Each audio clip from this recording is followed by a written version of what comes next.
দাদু হসপিটালে মৃত্যুর সাথে লড়াই করছে, তাই ভাবলাম একবার শেষবারের মতো দেখে আসি। সিনেমা মৃন্ময় আমাকে রোস্ট করেছে, আর সেই ভিডিও দেখে মৃন্ময়ের কিছু ফ্যান আমাকে এসে হঠাৎ শুনি আমার দিদা মারা গেছে আর সবাইকে যেতে হবে শ্মশানে। তো কেমন আছো তোমরা? সো হ্যালো এভরিওয়ান, আমি শুভ, ওয়েলকাম টু মাই চ্যানেল। আজ আমরা বিচি খাবো। তো গাইস, আজকে কথা বলবো সোশ্যাল মিডিয়ায় ঘুরে বেড়ানো কটা ভাইরাসকে নিয়ে। তো ভিডিওটা শুরু করা যাক। প্রথমে যাকে নিয়ে কথা বলবো সে হচ্ছে পাগলাগারদ থেকে ছাড়া পাওয়া এক দাদুর নাতনি।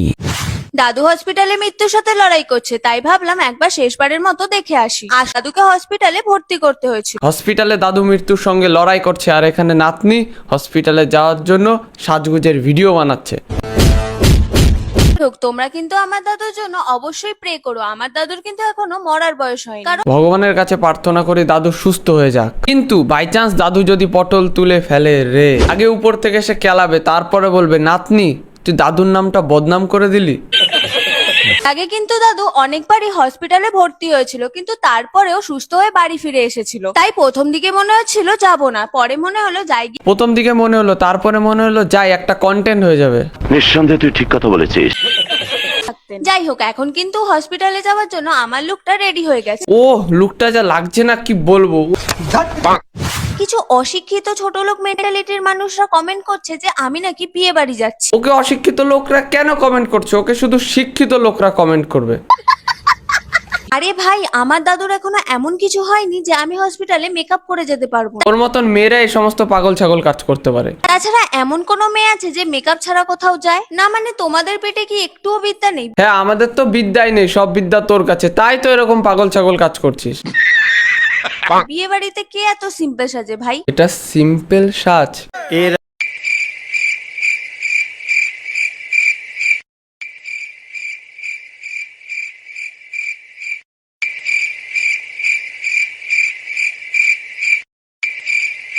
এটা সিম্পল সাজ।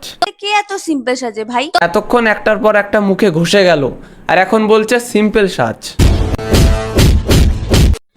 সিনেমা মৃন্ময় আমাকে রোস্ট করেছে, আর সেই ভিডিও দেখে মৃন্ময়ের কিছু ফ্যান আমাকে এসে খিস্তে দিচ্ছে। আরে আমি কি বললাম? ওকে খিস্তি দেবে না, ওকে গালাগালি দেবে। আসলে তোমরা তো সবাই জানো দাদু অসুস্থতার কারণে বেশ কিছুদিন ধরে হসপিটালে ভর্তি আছে। আর কিছুক্ষণ আগে খবর এলো ব্যাস, জানি জানি জানি দাদু মৃত্যুর সঙ্গে লড়াই করছে। হঠাৎ শুনি আমার দিদা মারা গেছে আর সবাইকে যেতে হবে শ্মশানে। আমিও দেরি না করে ঝটাপট রেডি হয়ে চলে গেলাম শ্মশানে। বিশ্বাস কর, শ্মশানে তুই যাস না, তোকে দেখে সবাই ভয় পেয়ে যাবে। চলো আমার দিদা মারা যাওয়ার আর শ্মশানের ব্লগটা তোমাদের সাথে শেয়ার করি। আর আগে আমি একটু রেডি হয়ে নি। হ্যাঁ দিদি, বসলাম, তুমি রেডি হয়ে নাও। তোমাদের একটা গল্প বলি। আমি ভাবতেই পারিনি আমার দিদা আমাকে ছেড়ে চলে যাবে। আর আমিও ভাবতে পারিনি যে তোদের মতন পাগলা টাগলাও আছে। এই দেখো বিচি, বাজার থেকে আজকে বিচি কিনে এনেছে। হ্যাঁ, বাজার থেকে কি কিনে এনেছে? আজকে বিচি কিনে এনেছে।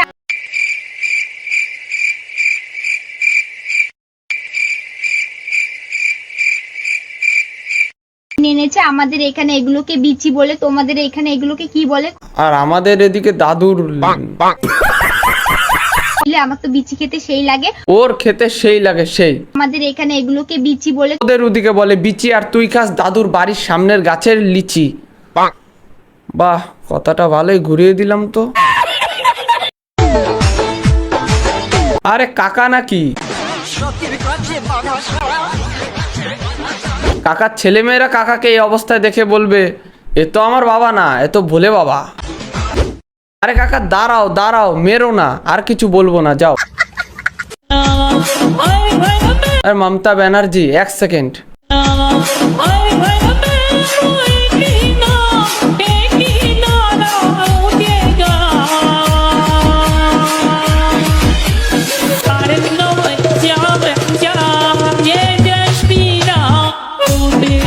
ব্যাপক লাগলো গানটা, আর কিছু বলবো না, না হলে আমাকে লাস্টে জেলে দেখতে পাবে। কিন্তু গানটায় নাচলাম মন খুলে। তো গাইস, আজকের ভিডিওটা এতটাই। মেন কথা হচ্ছে ভিডিওটা শুধুমাত্র মজার জন্য, কাউকে পার্সোনালি হেট করার কোনো দরকার নেই। আর যদি ভিডিওটা ভালো লাগে কমেন্ট করে জানাবে, আর যারা চ্যানেলে নতুন আছে সাবস্ক্রাইব করে দিও। আবার দেখা হচ্ছে নেক্সট ভিডিওতে। রাধে রাধে। चलो आज चलते हैं हम, फिर मुलाकात हो।